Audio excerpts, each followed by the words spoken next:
Quand on aborde les repères de la réflexion éthique, on met en premier en avant 3 valeurs incontournables, et elles sont liées entre elles. La première est le respect de la vie. La deuxième est le respect de la personne.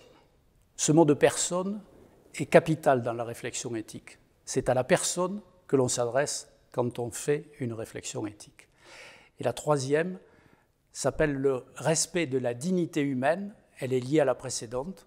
Tout individu a intrinsèquement sa dignité qui est conservée, quelles que soient les conditions de son existence. Pour servir ces valeurs, on doit faire appel à 4 principes que l'on peut maintenant considérer comme universels. Ces 4 principes sont l'autonomie, la bienfaisance, non-malfaisance et la justice. Autonomie d'abord, parce qu'il est important de prendre en compte ce qu'elle représente pour chaque individu. La capacité à choisir, à décider pour lui-même, pour ce qui le concerne, en toute liberté. On peut avoir l'impression qu'elle est garantie, qu'elle est automatique. Non, dans de nombreux cas en santé, il faut aller lutter contre des inconvénients pour aboutir à exprimer l'autonomie de la personne. Par exemple, lorsqu'il y a des perturbations cognitives ou des troubles physiques, l'autonomie n'est pas facile à exprimer pour l'intéressé et il faut l'aider à exprimer son autonomie complète.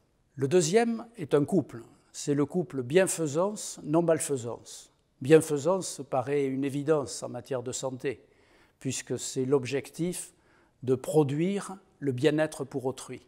On peut insister un peu plus sur la non-malfaisance. On se demande pourquoi on parlerait de non-malfaisance alors que l'on veut faire du soin. Il y a des soins qui peuvent générer des souffrances, des inconvénients pour les patients et nous amener à être en quelque sorte malfaisants bien involontairement.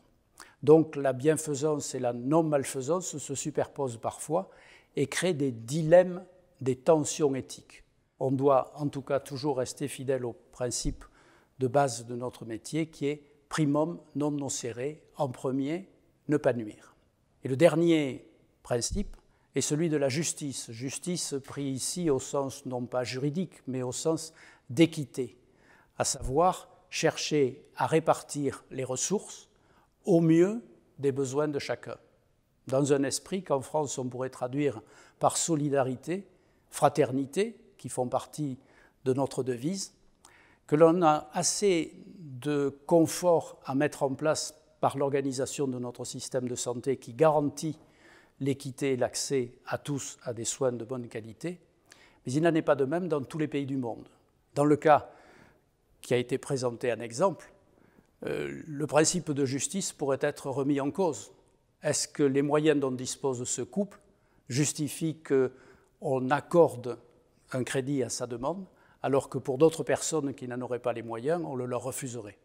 Pour satisfaire à ces 4 principes fondamentaux, les professionnels de santé font appel à des qualités personnelles, professionnelles, assez nombreuses.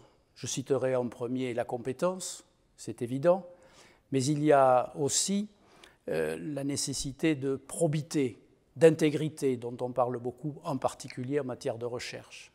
Et enfin, nous avons à anticiper ce qui pourrait involontairement nuire à nos patients, c'est-à-dire assurer par anticipation la gestion des risques.